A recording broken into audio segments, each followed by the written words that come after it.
दोस्तों, कैसे हैं सभी लोग। दोस्तों आज का टॉपिक रहेगा हमारा पेपर 9 से। Paper 9D and SCID paper 9 से हमारा टॉपिक रहेगा आज curricular adaptation disability with specific and associated condition. ठीक है दोस्तों, यानी कि दिव्यांग विशिष्ट और संबंधित स्थितियों पर या स्थितियों का पाठ्यक्रम अनुकूलन। किस प्रकार से हम स्पेशल बच्चों को या हम बात करें विशेष आवश्यकता वाले बच्चों को अगर IEP करा रहे हैं या व्यक्तिगत शैक्षणिक कार्यक्रम करा रहे हैं या उनको प्रशिक्षण दे रहे हैं तो कैसे करके हम या किस माध्यम से उनको क्या है एक सामान्य पाठ्यक्रम उन बच्चों पर लागू कर सकते हैं विशेष आवश्यकता वाले बच्चों पर। दोस्तों तो हमें करना क्या है, उनको शिक्षित करने के लिए हमें अपने करिकुलम को या जो हमने करिकुलम बनाया है, पाठ्यक्रम बनाया है, उस पाठ्यक्रम को कैसे मॉडिफाई करना है या कैसे अनुकूलन करना है या क्या क्या अनुकूलन करना है ताकि एक सामान्य बच्चे की तरह एक विशेष आवश्यकता वाला जो बच्चा है वह सामान्य पाठ्यक्रम से सामान्य शिक्षा का अधिकार लेके और सामान्य रूप से सामान्य पाठ्यक्रम से शिक्षा ग्रहण करे। ठीक है, तो उसके लिए हमें क्या करना पड़ेगा, उसकी क्षमताओं के अनुसार, उसकी योग्यताओं के अनुसार, ठीक है, हमें पाठ्यक्रम अनुकूलन करना पड़ेगा। यानी कि जैसे कि अगर हम बात करें कि अगर पाठ्यक्रम अनुकूलन में हम क्या करेंगे, हमारा कोई सब्जेक्ट है जिसमें क्या है बच्चा नहीं कर पा रहा है, उसको कोई दिक्कत हो रही है, समझने में दिक्कत हो रही है या बोलने में दिक्कत हो रही है, देखने में या सुनने में, तो हम क्या करेंगे, बच्चे की क्षमता और योग्यता के अनुसार हम उसका जो पाठ्यक्रम है उसको मॉडिफाई करेंगे। ठीक है, या उसमें किसी प्रकार का परिवर्तन करेंगे, अनुकूलित करेंगे ताकि बच्चा उसको अच्छे से कर पाए। ठीक है, तो पाठ्यक्रम अनुकूलन क्या है दोस्तों? पाठ्यक्रम अनुकूलन शिक्षा में उपयोग किए जाने वाला उपकरण है जिसके द्वारा हम बच्चों को या छात्र को शिक्षित करते हैं। किसी भी कार्य का एक अपना करिकुलम होता है। ठीक है दोस्तों, एक पाठ्यक्रम जिसको हम तैयार करते हैं जो पहले से निर्धारित होता है। ठीक है, वैज्ञानिक उपकरण है, यानी कि पाठ्यक्रम अनुकूलन शिक्षा में उपयोग किए जाने वाला एक उपकरण है जो विशेष शैक्षिक आवश्यकता वाले छात्रों की सहायता करता है। यानी कि जो हमारे विशेष आवश्यकता वाले बच्चे हैं उन सभी की सहायता करता है और सामान्य तौर पर वे पाठ्यक्रम या शिक्षा पद्धति के पहलुओं को संशोधित करता है। यानी कि पाठ्यक्रम अनुकूलन जो है शिक्षा में उपयोग करने वाला एक उपकरण है जिसमें क्या होगा कि वे विशेष आवश्यकता वाले बच्चों को शिक्षित करने के लिए सहायता करता है। सामान्य तौर पर पाठ्यक्रम या शिक्षा पद्धति के पहलुओं को संशोधित यानी कि बदलाव करता है, अनुकूलित करता है या सुधारता है, संशोधित करता है विशेष आवश्यकता वाले बच्चों के अनुसार। पाठ्यक्रम और शिक्षा पद्धति यानी कि शिक्षा पद्धति का मतलब है हमारे जो जितने भी एजुकेशन मेथड रहते हैं हम उनको अपने बच्चों के अनुसार बदल देते हैं। ठीक है, यानी कि सामान्य शिक्षा में विशेष शिक्षा के हम शिक्षा पद्धति अपनाते हैं, शिक्षा सिद्धांत अपनाते हैं। ठीक है दोस्तों, वे सारी शिक्षण विधियां अपनाते हैं तो क्या होगा, संशोधित हो जाएगा पाठ्यक्रम। अगर हम बदलाव करेंगे किसी प्रकार का जिससे बच्चा करने में सफल रहे तो वह अनुकूलन कहलाएगा या परिवर्तन कहलाएगा। तो क्या हो जाएगा, अनुकूलन हो गया।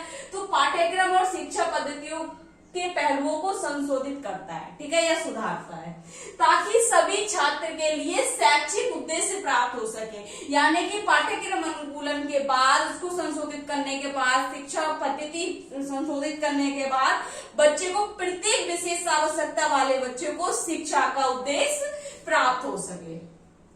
सभी क्षमताओं के शिक्षार्थियों की विभिन्न आवश्यकताओं को पूरा करने के लिए मौजूदा पाठ्यक्रम को समायोजित करने की प्रक्रिया को पाठ्यक्रम अनुकूलन कहा जाता है। ठीक है दोस्तों, यानी कि ये कह रहे हैं सभी छात्रों के लिए शैक्षिक उद्देश्य प्राप्त हो सके, सभी क्षमताओं के शिक्षार्थियों को विभिन्न आवश्यकताओं को पूरा करने के लिए। यानी कि सभी जो छात्र हैं कक्षा में सामान्य भी हैं, विशेष आवश्यकता वाले बच्चे हैं, तो कह रहे सभी क्षमताओं के शिक्षार्थियों को विभिन्न आवश्यकताओं को पूरा करने के लिए पाठ्य क्रिया या पाठ्यक्रम को समायोजित करने की प्रक्रिया को पाठ्यक्रम अनुकूलन कहते हैं। यानी कि उनकी सभी क्षमताओं को मिक्स करने के लिए, उनकी विभिन्न प्रकार की आवश्यकताओं को पूरा करने के लिए उसको समायोजित करना ही एक पाठ्यक्रम अनुकूलन की प्रक्रिया पाठ्यक्रम अनुकूलन कहलाती है। ठीक है, यह प्रक्रिया शिक्षक विशेषज्ञ द्वारा छात्र की जरूरतों और उस छात्र के व्यक्तिगत शिक्षा कार्यक्रम या आईपी द्वारा निर्धारित लक्ष्यों के अनुसार पाठ्यक्रम को समायोजित या संशोधित करते हैं।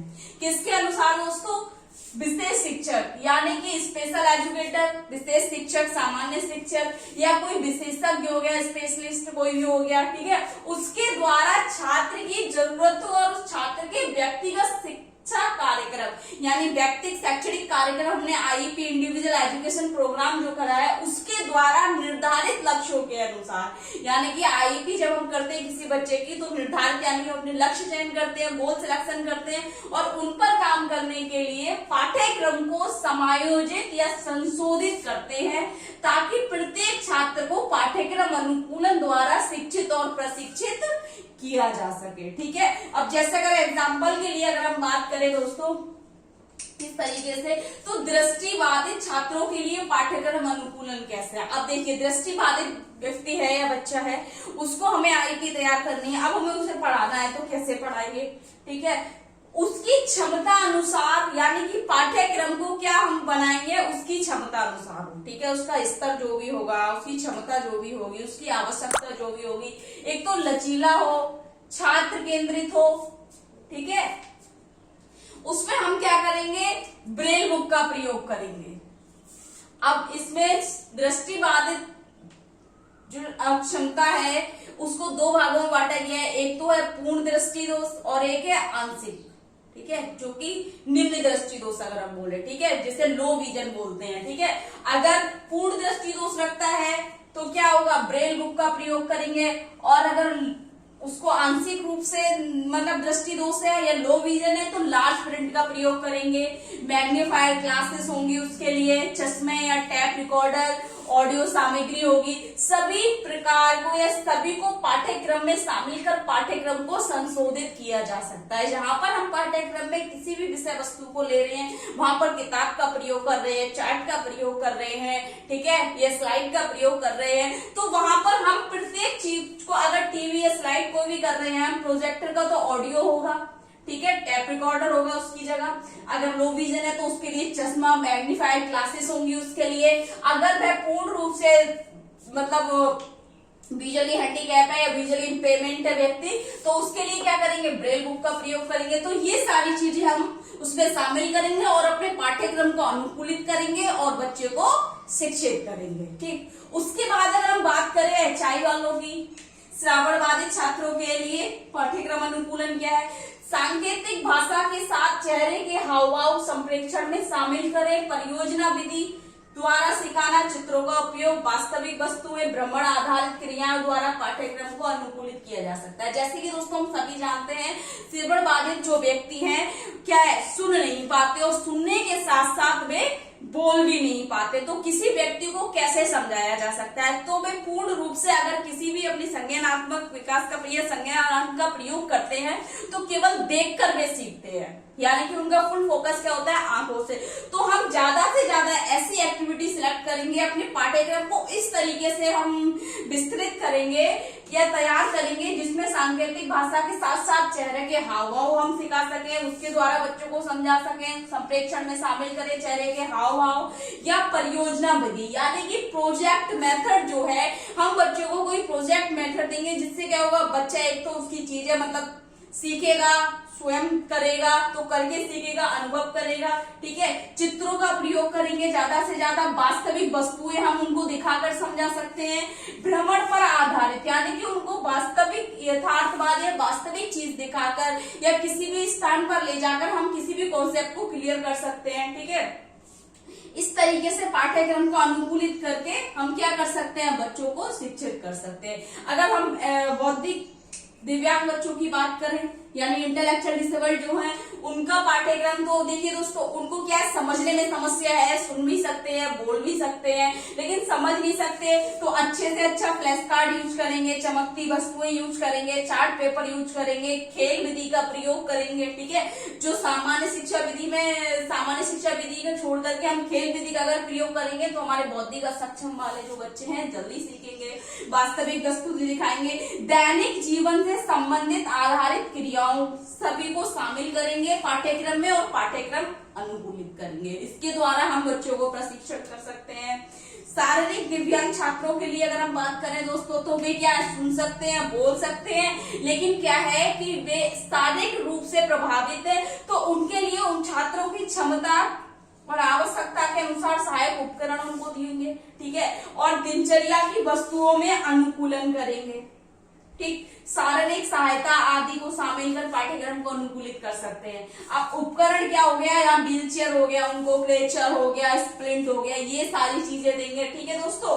अब दिनचर्या की वस्तुएं, अगर लिखने में समस्या है, मान लीजिए बच्चे को पेंसिल नहीं पकड़, उसकी ग्रिप इतनी नहीं है, तो हम क्या करेंगे, पेंसिल में कोई भी एडेप्टेशन अनुकूलित कर देंगे, मोटा सा लगा देंगे उस पर लपेट कर, तो बच्चा पकड़ पाएगा। या चम्मच हो गई, चम्मच को होल्ड नहीं कर पा रहा है बच्चा, तो उसमें हम क्या है, इस तरीके से अडेप्टिव कर देंगे उसको, ठीक है। कप हो गया, लिखने का पेंसिल हो गया, और अन्य सारी चीजें हो गई जिनको अनुकूलित करके हम क्या करेंगे, शारीरिक सहायता आदि, यानी कि प्रॉम्प्ट को यूज करके हम बच्चे को सभी क्रियाओं को सिखा सकते हैं, पाठ्यक्रम अनुकूलित किया जा सकता है उसके द्वारा, और बच्चे को शिक्षित प्रशिक्षित किया जा सकता है, ठीक है दोस्तों।